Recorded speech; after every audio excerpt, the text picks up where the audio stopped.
আল্লাহ নবী 9টা 11টা বিয়ে করেছিলেন, কিন্তু মনে রাখুন আল্লাহ নবীর প্রথমা বিবি আমাদের আম্মা জান খাদিজাতুল কুবরা রাদিয়াল্লাহু তাআলা আনহা যতদিন হায়াতে জিন্দেগিতে ছিলেন আল্লাহ নবী দ্বিতীয় কোনো বিয়ে করেননি। মা খাদিজা যতদিন বেঁচে ছিল রাসূলুল্লাহ দ্বিতীয় কোনো বিয়ে করেনি। এর পরে যত বিয়ে করেছে আল্লাহর হুকুমে সমাজ থেকে এক একটা অন্যায় কুসংস্কার দূর করার জন্য আল্লাহ পাক হুকুম করেছেন, নবী পালন করেছেন। ও আল্লাহ নবী 9টা 11টা বিয়ে করেছে, কিন্তু রাসূলুল্লাহ কাউকে কোনোদিন কোলে পিঠে করেননি, কাউকে কোনোদিন কোলে পিঠে করেননি। আল্লাহ নবী সকলের জন্য সমান বিচার করেছেন। আল্লাহ নবী এক এক দিন এক এক রাত্রে বেলা এক একটা বিবির ঘরেতে তশরিফ রাখতেন, এক একটা বিবির হুজরা মোবারকে আল্লাহ নবী থাকতেন। রাসূলুল্লাহ যখন অসুস্থ হয়ে পড়লেন, আল্লাহ নবী কিছুদিন বিমারি অসুস্থ হয়ে পড়েছেন, রাসূলুল্লাহ সমস্ত বিবিদের আমাদের আম্মা জানদেরকে এক জায়গায় ডাকলেন, এক জায়গায় ডেকেছেন। ও আমার বিবিরা, তোমরা সকলেই একটু আমার সম্মুখে এসো। আল্লাহ নবীর বিবিরা আমাদের আম্মা জানেরা সবাই এক জায়গায় হাজির হয়ে গেলেন। আল্লাহ নবী বললেন, ও আমার বিবিরা, আজকে আমি তোমাদেরকে ডেকেছি তোমাদের কাছ থেকে একটা অনুমতি নেওয়ার জন্য। আল্লাহ নবীর বিবিরা আমাদের আম্মা জানেরা হতবাক হয়ে গেলেন।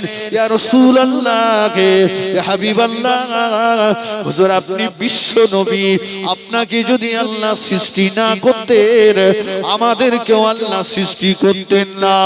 ইয়া রাসূলুল্লাহ, ইয়া হাবিবাল্লাহ, হুজুর আপনি আমাদের কাছ থেকে কি অনুমতি নেবেন, আমরা আপনাকে কি অনুমতি দেব? আল্লাহ নবী বলেছিলেন, ও আমার বিবিরা, আমি রাসূলুল্লাহ বিমারি, আমি রাসূলুল্লাহ অসুস্থ। এই অসুস্থ অবস্থাতে আমি যদি পালা বদল করি, আমি যদি বিছানা বদল করি, আমি রাসূলুল্লাহ আমার অসুস্থতাটা আরো বেড়ে যেতে পারে, আমি আরো অসুস্থ হয়ে যেতে পারি। এজন্য আমি আল্লাহ নবী মনে মনে করছি আমার এই অসুস্থতার কটা দিন আমার ছোট বিবি তোমাদের ছোট বাবু জান আয়েশা সিদ্দিকা রাদিয়াল্লাহু তাআলা আনহার হুজরাতে থাকবো। এর জন্য তোমাদের অনুমতি চাইছি। তোমরা যদি অনুমতি না দাও, আমি যদি শুধু আয়েশার হুজরাতে থাকি, তোমরা যদি আমার বিরুদ্ধে অভিযোগ করো, কিয়ামতের ময়দানে আল্লাহর দরবারে আমাকে জবাবদিহি করতে হবে। এজন্য আমি রাসূলুল্লাহ তোমাদের কাছে অনুমতি চাইছি। আল্লাহ নবীর বিবিরা আমাদের আম্মা জানেরা জোর করে কাঁদতে লাগলেন। ইয়া রাসূলুল্লাহ, ইয়া হাবিবাল্লাহ, আপনার মতো স্বামীকে পেয়ে জীবন আমাদের ধন্য হয়ে গিয়েছে। নবী গো, আপনি ইচ্ছা করলে একা একা সিদ্ধান্ত নিয়ে আপনার ছোট বিবি আয়েশার বিছানাতে আপনি থাকতে পারতেন, কিন্তু না না, আপনি এত বড় ন্যায় ইনসাফ ওয়ালা, আপনি এত বড় হক পালন করনেওয়ালা, আপনি আমাদের ডেকে অনুমতি চাইছেন। ওগো দয়ার নবী, আমরা সম্মিলিত ভাবে আপনাকে আমাদের ছোট বাবু জান আয়েশা সিদ্দিকার ঘরে থাকবার জন্য অনুমতি দিয়ে দিলাম। কিছু বোঝা গেল? বিশ্ব নবী যিনি, তিনি অনুমতি চাইছেন স্ত্রীদের কাছে একটা বিবির হুজরাতে থাকবেন বলে। কতটা হক মেইনটেনেন্স করছেন দেখেছেন? পক্ষপাতিত্ব করেননি, কোলে টানাটানি করেন। হকের ব্যাপারে রাসূলুল্লাহ এতটা সচেতন ছিলেন। একদিন গভীর রাত, নিশুতি রাত, আম্মা জান আয়েশা সিদ্দিকা রাদিয়াল্লাহু আনহার হযরতে আল্লাহ রাসূল আছে। আল্লাহ রাসূল ডাকছেন, আয়েশা ওঠো। আম্মা জান উঠে পড়লেন। আল্লাহ রাসূল বললেন, আয়েশা তোমাকে এত রাত্রে ডেকেছি একটা কারণে। কি? ইয়া রাসূলুল্লাহ, কোন অসুবিধা হয়েছে আপনার? না আয়েশা, আমি রাসূলুল্লাহ এখন একটু মসজিদে নববী শরীফে নামাজ পড়তে যাব, তুমি যদি আমাকে অনুমতি দাও তাহলে আমি যাব। সুবহানাল্লাহ বলবেন না? একটু মন খুলে বলেন। আল্লাহ নবীর বিবি আমাদের আম্মা জান আয়েশা সিদ্দিকা রাদিয়াল্লাহু তাআলা আনহা জোর করে কাঁদতে লাগলেন, ইয়া রাসূলুল্লাহ, ইয়া হাবিবাল্লাহ, হুজুর আপনি আল্লাহর ইবাদত করতে যাবেন, হুজুর আপনি নামাজ পড়তে যাবেন, অথচ আপনি আমি আয়েশা আমার কাছে কেন অনুমতি চাইছেন? আল্লাহ নবী বলেছিলেন, ও আমার বিবি আয়েশা, আজকে রাত্রে বেলা তোমার বিছানাতে থাকবার বাড়ি আমার, তোমার বিছানাতে থাকবার পালা আমার। আর আমি এখন যে নামাজটা পড়তে যাব, ওই নামাজটা হলো নফল নামাজ, ওটা হলো আমার ব্যক্তিগত ইবাদত। ও বিবি আয়েশা, আমি যদি তোমার হক নষ্ট করে, আমি যদি তোমার অধিকার নষ্ট করে, আমি রাসূলুল্লাহ যদি তোমার মনে কষ্ট দিয়ে নফল ইবাদত করতে যাই, তুমি যদি অসন্তুষ্ট হয়ে যাও, আমার ইবাদত আল্লাহ পাকের দরবারে কবুল হবে না। এজন্য আমি রাসূলুল্লাহ তোমার অনুমতি চাইছি।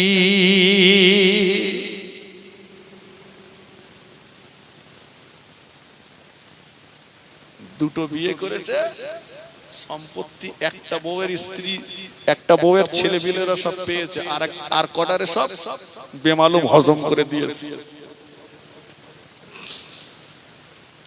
সুন্দর বিচার দেখেন রাসূলুল্লাহ।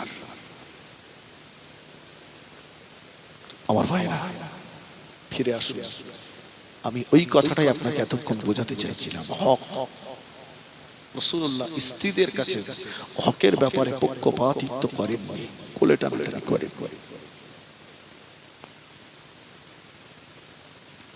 দুটো কথা বলেছিলাম, হুকুকুল্লাহ আর হুকুকুল ইবাদ। আল্লাহর হক আর একটা কার হক? বান্দার হক। এই বান্দার হকটাকে বান্দাকে বুঝে দিতে হবে না, দুর্বল ভাববেন না।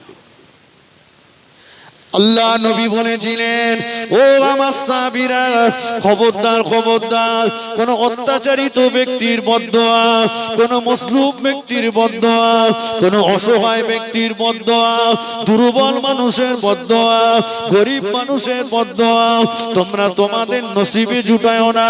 দুর্বল ব্যক্তিটা যখন, অসহায় ব্যক্তিটা যখন, দুর্বল মানুষটা যখন, গরিব মানুষটা যখন আল্লাহ পাকের দরবারে অসহায় হয়ে দুটো হাত তুলে দোয়া চায়, তার ওই দোয়া আল্লাহ পাকের আরশে আজিমের মাঝখানে কোনো পর্দা থাকে না, ওই দোয়াটা সরাসরি আল্লাহ পাকের দরবারে কবুল হয়ে যায়। আল্লাহ নবী হাদিস পাকের ভিতরে জানিয়ে দিয়েছেন, ও আমার সাহাবীরা মনে রাখো, আমি রাসূলুল্লাহ জানিয়ে দিলাম, সায়াতিস জামানুন আলা উম্মতি তাকুনু কুলুবুহুম কা কুলুবিস জিয়াব। আল্লাহ নবী জানিয়ে দিলেন, ও আমার সাহাবীরা, খুব শীঘ্রই আমার উম্মতের ভিতরে এমন একটা সময় এসে যাবে, যে সময়ে মানুষের অন্তরগুলো হবে হিংস্র জন্তুর ন্যায়। আচ্ছা, কথাটা রাসূল ঠিক বলেছেন? ১৫০০ বছর আগে নবী বললেন, খুব শীঘ্রই এমন একটা সময় আসবে যে সময়ে মানুষের অন্তরগুলো হবে হিংস্র জন্তুর ন্যায়। ভাই, সুন্দরবনের জঙ্গলের চার পেয়ে জানোয়ার, বাঘ, জি একটা গাছের আড়ালে ওত পেতে বসে আছে। মা হরিণ তার দুটো বাচ্চাকে নিয়ে মনের আনন্দে খেয়ে বেড়াচ্ছে। হরিণের লক্ষ্য নেই বাঘের দিকে, কিন্তু বাঘের লক্ষ্য হরিণের দিকে। আর বাঘের চরিত্র হলো শিকার যতক্ষণ আয়ত্তের ভিতরে না আসে ও লাভ দেয় না। ঠিক ঠিক খেতে খেতে খেতে খেতে খেতে খেতে যেই আয়ত্তের ভিতরে এসে গেল, গাছের আড়াল থেকে এক লাফ দিয়ে বাঘটা মা হরিণটাকে ধরে তার ঘাটটাকে মটকে দিল, বুকটাকে ফেড়ে কলিজাটা টেনে বার করলো। ভাই, সুন্দরবনের জঙ্গলে বাস করা এই 4 পেয়ে জানোয়ারটা একবারও কি ভেবেছে মা হরিণটাকে যদি মারি বাচ্চা দুটোর অবস্থা কি হবে? কথা বলেন। ভাবিনি।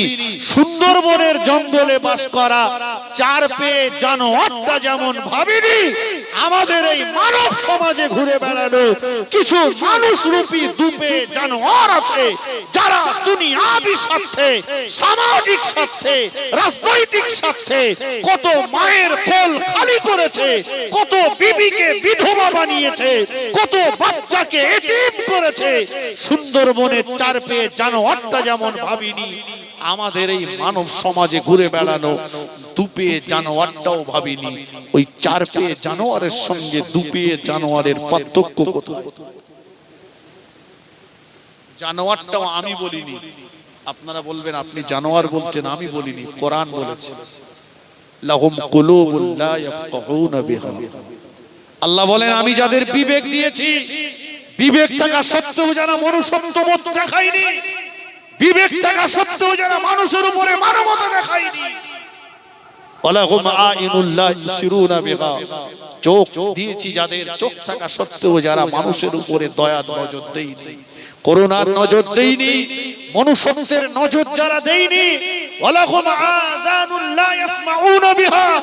যাদেরকে আমি আল্লাহ কান দিয়েছি, কান থাকা সত্ত্বেও যারা এতিমের আর্তনাদ শুনিনি, গরিবের আর্তনাদ শুনিনি, অসহায়ের আর্তনাদ শুনিনি, দুর্বলের কান্না যাদের কানে পৌঁছায়নি, আল্লাহ বললেন উলাইকা কাল আনআম, ওরা হলো চতুষ্পদ জানোয়ারের সমতুল্য। পরেই আল্লাহ বলেছেন বালহুম আদাল, ওরা জানোয়ারের থেকেও নিকৃষ্ট। কোরআন বলছে। তাহলে ১৫০০ বছর আগে নবী বলে গেছেন মানুষের অন্তর হবে হিংস্র জন্তুর ন্যায়। ফিরে আসে আজ বলিনি আমি। ও আমার ভাইয়েরা, কিয়ামতের ময়দানে আল্লাহ পাকের একটা বান্দা নামাজের পাল্লা তার ভারী হয়ে যাবে, রোজার পাল্লা তার ভারী হয়ে যাবে, দান সদকার পাল্লা ভারী হয়ে যাবে। আল্লাহ পাক বলবেন ও আমার বান্দা চলে যাও, আমি আল্লাহ আমার দয়ার জান্নাতে চলে যাও। আল্লাহ পাক জান্নাতের ফরমান চিঠি জারি করে দেবেন। হঠাৎ আল্লাহ পাকের একজন বান্দা দাঁড়িয়ে যাবে। রব্বুল আলামিন আল্লাহ পাক আপনি আপনার বান্দাকে জান্নাতে যাওয়ার কথা বললেন, আল্লাহ আপনার বান্দার বিরুদ্ধে আমার একটা অভিযোগ আছে। কি অভিযোগ বলো না বান্দা? আল্লাহ পাক সব জানেন, তবু জিজ্ঞাসা করবেন বলো বান্দা আমার বান্দার বিরুদ্ধে কি অভিযোগ আছে? আল্লাহর বান্দা বলবেন আল্লাহ আপনি জান্নাতের ফরমান চিঠি জারি করে দিয়েছেন, আপনার ওই বান্দার বিরুদ্ধে আমার অভিযোগ রয়েছে। আল্লাহ আপনার বান্দা দুনিয়ার জমিনে অন্যায় ভাবে আমার গালে চড় মেরেছিল, অন্যায় ভাবে আমাকে মেরেছিল। দুনিয়ায় আমার ক্ষমতা ছিল না, প্রতিবাদ করতে পারিনি, প্রতিবাদ করতে গেলে আবার আমাকে মার খেতে হতো। আল্লাহ আমি প্রতিবাদ করতে পারিনি, নীরবে বসে বসে শুধু কেঁদেছি, বিচার আপনার কাছে দিয়েছিলাম। আল্লাহ আজকে কিয়ামতের ময়দানে তার উচিত বিচার চায়। আবার একজনা দাঁড়িয়ে যাবেন, ও রব্বুল আলামিন আল্লাহ পাক আপনার বান্দাকে আপনি জান্নাতে যাওয়ার কথা বললেন, আপনার বান্দার বিরুদ্ধে আমার একটা অভিযোগ রয়েছে। কি অভিযোগ বলো না বান্দা? আল্লাহ পাক জিজ্ঞাসা করবেন, আল্লাহর বান্দা বলবেন কত জালামানি হাযা, আল্লাহ আপনার বান্দা দুনিয়ার জমিনে আমার উপরে অন্যায়ভাবে জুলুম করেছিল, অত্যাচার করেছিল, আমার দোকান ভেঙে দিয়েছিল, আমার চাষ লুট করেছিল, আমার রাস্তা বন্ধ করেছিল, আমার জমি কেড়ে নিয়েছিল, আমার অধিকার ছিন্ন করেছিল, দুনিয়ায় ক্ষমতা ছিল না, প্রতিবাদ করতে পারিনি। আল্লাহ কিয়ামতের ময়দানে আল্লাহ তার উচিত বিচার চায়। আবার একজনা দাঁড়িয়ে যাবে, আল্লাহ আপনার বান্দাকে জান্নাতের ফরমান চিঠি জারি করেছে, আপনার বান্দার বিরুদ্ধে আমার একটা অভিযোগ আছে। কি অভিযোগ বলো না বান্দা? আল্লাহর বান্দা বলবেন, ও আল্লাহ কত শতামানি হাযা, আপনার বান্দা দুনিয়ার জমিনে অন্যায়ভাবে আমাকে গালিগালাজ করেছিল, ছোট মোটা কথা বলেছিল, রাস্তায় মোড়ের মাথায় দোকানে বাজারে ইচ্ছে মতো আমাকে ছোট মোটা কথা বলতো, গাল খিস্তি করতো, অপমান অপদস্থ করতো, ক্ষমতা ছিল না, প্রতিবাদ করতে পারিনি, মাথা নিচু করে বাড়ি এসেছিলাম, প্রতিবাদ করতে গেলে আমায় মার খেতে হতো। ও আল্লাহ আজ কিয়ামতের ময়দানে তার উচিত বিচার চাই। কেটে দেন আমার অবস্থা, জীবনে মাইকে মুখ লাগাবো। বুখারী শরীফের হাদিস। এসে বলছে কদরামানি হাযা, আল্লাহ মেরেছে, কদরামানি হাযা, আল্লাহ আমার জুলুম করেছে, কত শতমানি হাযা, আল্লাহ আমাকে গাল দিয়েছে, অপমান করেছে। আল্লাহ বলে তুই মেরে নে, তুই অত্যাচার করে নে, তুই গাল দিয়ে নে, না আল্লাহ ওসব করব না। তাহলে আল্লাহ ওর জীবনের নেকিগুলো কেটে দেন। নেকি কাটা শুরু হবে, নেকি কাটতে কাটতে নেকি সব শেষ। জীবনে কম লোকে সর্বনাশ করে কবরে যায়, এখনো অভিযোগকারী দাঁড়িয়ে। আল্লাহ বলে তোরা কি নিবি, হারা নেকি তো সব শেষ হয়ে গেছে। এরা বলবে আল্লাহ আমাদের জীবনের গোনাগুলো কেটে কেটে ওর ঘাড়ে দেন। নিজের নেকি সব শেষ, পরের গোনা ঘাড়ে করে নিয়ে যেতে হবে জাহান্নামে। অতএব না, দুনিয়ার ওই দুর্বল গরিবের উপরে অত্যাচার করো না। ও আমার ভাইজানেরা, ফিরে আসুন আপন জায়গায়। আমি ওয়াজ ভুলে যাইনি, আল্লাহ পাকের খানায় কাবা বাইতুল্লাহ শরীফকে আল্লাহ পাক বড় নিয়ামত করেছেন বাবা। পৃথিবীর জমিনে নিয়ামত করেছেন কাবা শরীফকে। এই কাবা শরীফ এমন একটা জায়গা, আল্লাহর খানায় কাবা বাইতুল্লাহ শরীফকে কেউ যদি সামনে রেখে বসে থাকেন, কেউ যদি সামনে রেখে শুধু বসে বসে দেখেন দেখেন দেখেন, কোনো দোয়া পড়তে হবে না, কলেমা শরীফ পড়া লাগবে না, দরুদ শরীফ পড়া লাগবে না, কোনো দোয়া পড়া লাগবে না। শুধু যদি বসে বসে আল্লাহর খানায় কাবা শরীফকে কেউ যদি দেখেন, অবিরাম ধারায় ওই মানুষটার উপরে 20টা রহমত নাজিল হবে। একটু জোরে বলুন সুবহানাল্লাহ। আল্লাহর কাবা শরীফের গেলাপ ধরে কেউ যদি দোয়া চায়, ওই দোয়াটা আল্লাহ পাকের দরবারে কবুল হয়ে যায়। কাবা শরীফের একটা কোণ আছে, ওই কোণটার নাম হলো রুকনে ইয়ামানি। ওই রুকনে ইয়ামানিতে দাঁড়িয়ে দোয়া চাইলে ওই দোয়াটা আল্লাহ পাকের দরবারে কবুল হয়ে যায়। কাবা শরীফের পাশে অর্ধবৃত্তাকার একটা জায়গা, ওই জায়গাটার নাম হলো হাতিম। এই হাতিমের ভিতরে কেউ যদি 2 রাকাত নামাজ পড়ে দোয়া চায়, ওই দোয়াটা আল্লাহ পাকের দরবারে কবুল হয়ে যায়। মাকামে ইব্রাহিমে দাঁড়িয়ে দোয়া চাইলে ওই দোয়া আল্লাহ পাকের দরবারে কবুল হয়ে যায়। জমজম কূপের পাশে দাঁড়িয়ে দোয়া চাইলে ওই দোয়াটা আল্লাহ পাকের দরবারে কবুল হয়ে যায়। সাফা পাহাড়ে দাঁড়িয়ে দোয়া চাইলে ওই দোয়াটা আল্লাহ পাকের দরবারে কবুল হয়ে যায়। ও মারওয়া পাহাড়ে দাঁড়িয়ে দোয়া চাইলে ওই দোয়াটা আল্লাহ পাকের দরবারে কবুল হয়ে যায়। কাবা শরীফের দরজা ধরে দোয়া চাইলে ওই দোয়া আল্লাহ পাকের দরবারে কবুল হয়ে যায়। কাবা শরীফের দরজা আর হাজরে আসওয়াদ পাথর এর মাঝখানের জায়গাটার নাম হলো মুলতাজিম। এই মুলতাজিমে দাঁড়িয়ে দোয়া চাইলে ওই দোয়াটা আল্লাহ পাকের দরবারে কবুল হয়ে যায়। কাবা শরীফের করে একটা পাথর লাগানো আছে, জান্নাতি পাথর। এই পাথরটার 2টো গুণ রয়েছে, 2টো গুণ আছে। একটা গুণ হলো কেউ যদি হালাল টাকা নিয়ে হজে যায়, হালাল অর্থ নিয়ে কেউ যদি হজে যায়, ওই ব্যক্তি হাজরে আসওয়াদের চুম্বন করলে হাজরে আসওয়াদ ওই ব্যক্তিটার জীবনের গুনাহগুলোকে টেনে নিয়ে ওই ব্যক্তিটাকে বেগুনাহ মাসুম বানিয়ে দেন। জোরে বলুন সুবহানাল্লাহ। আর একটা গুণ হলো কেউ যদি হারাম টাকা নিয়ে হজে যায়, পরের আত্মসাৎ করা টাকা নিয়ে হজে যায়, বরগার জমির টাকা নিয়ে যদি হজে যায়, লটারির টিকিট কাটা টাকা নিয়ে যদি হজে যায়, সুদের টাকা নিয়ে যদি হজে যায়, পরের জমি ফাঁকি দেওয়া টাকা নিয়ে যদি হজে যায়, ফারাজ নষ্ট করা টাকা নিয়ে যদি হজে যায়, হারাম টাকা নিয়ে যদি হজে যায়, ওই ব্যক্তিটা হাজরে আসওয়াদে চুম্বন করলে পরে হাজরে আসওয়াদ যত গুনাহ টেনে রেখেছিল সমস্ত টানা গোনাগুলো ওই ব্যক্তিটার উপরে শুবে দেন।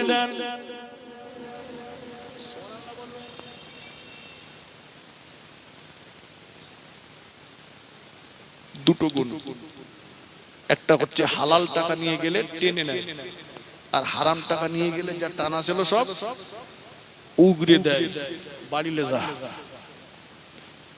তে ফেরেঙ্গা হয়ে বাড়ি আসে।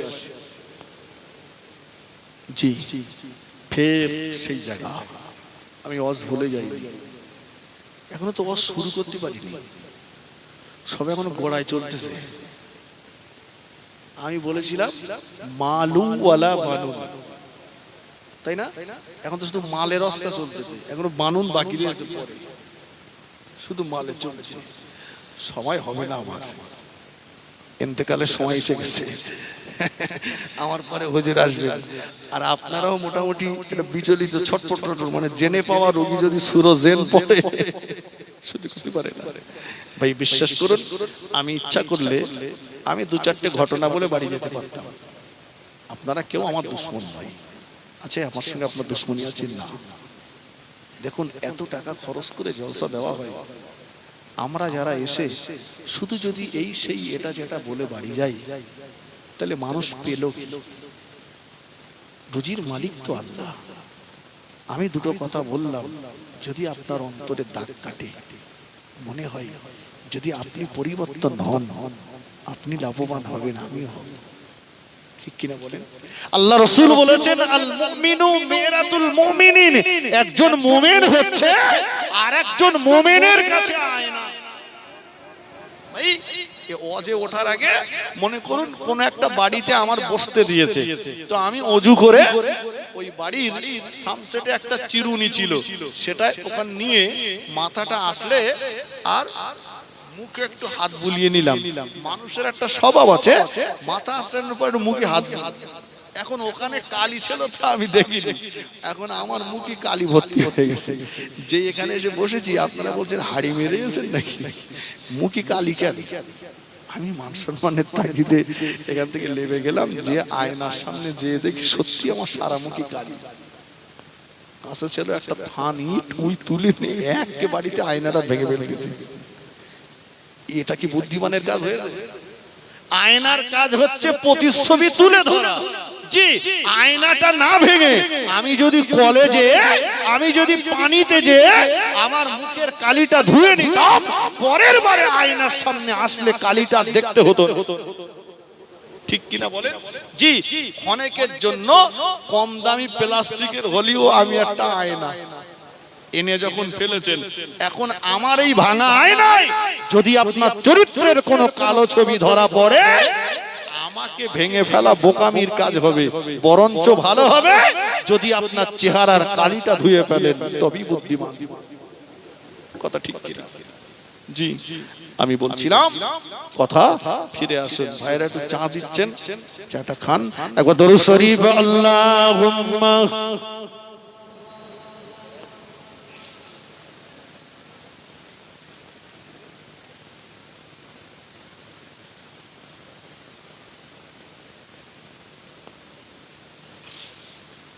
তাড়াতাড়ি দেন।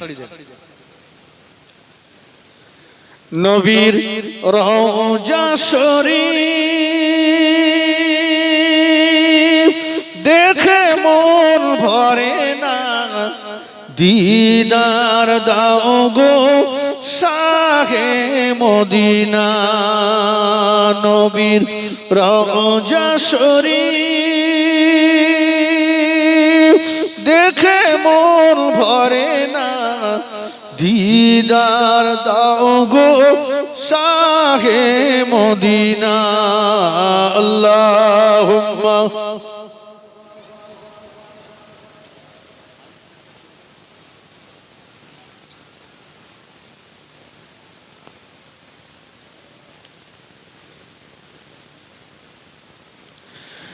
আরশের মেহমান করেছেন আল্লাহ, কত শান কত মান মোর কামলিওয়ালা। ও গো মদিনাওয়ালা করো করুণা, দিদার দাও গো শাহে মদিনা। নবীর রওজা শরীফ দেখে মন ভরে না, দিদার দাও গো শাহে মদিনা। আল্লাহুম্মা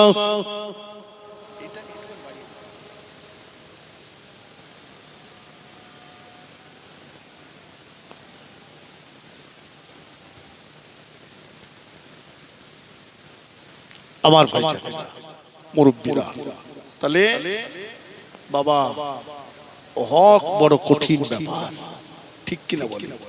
কঠিন ব্যাপার। ও আমার ভাইরা, নওজওয়ানেরা, যুবকেরা, না না না, গরিব বলে তাকে দুর্বল ভাববেন না। গরিব বলে, অসহায় বলে তাকে আপনি দুর্বল মনে করবেন না।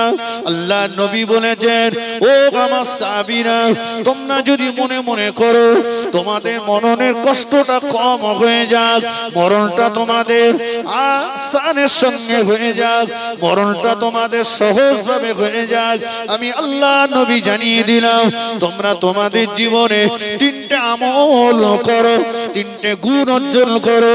এই তিনটে গুণের ভিতরে আল্লাহ নবী বলেছেন, দুনিয়ার দুর্বল মানুষ যারা, অসহায় মানুষ যারা, গরিব মানুষ যারা, ওদের সঙ্গে তোমরা নরম ব্যবহার করো, ওদের সঙ্গে নরম ব্যবহার করো। ও ভাইরা, কাকে আমি ছোট মনে করব, কাকে আমি খাটো মনে করব, কাকে আমি কমজোরি মনে করব, মনে রাখুন, দিল্লির জুমা মসজিদের নকশাটা কিন্তু তৎকালীন জামানার কোন আর্টিস্টেরা বানাতে পারেননি, মেকানিকরা বানাতে পারেননি, ইঞ্জিনিয়াররা বানাতে পারেননি। বানিয়েছিলেন যিনি, দিল্লির সম্রাটের দরবারে মেথরগিরির কাজ করতেন তিনি।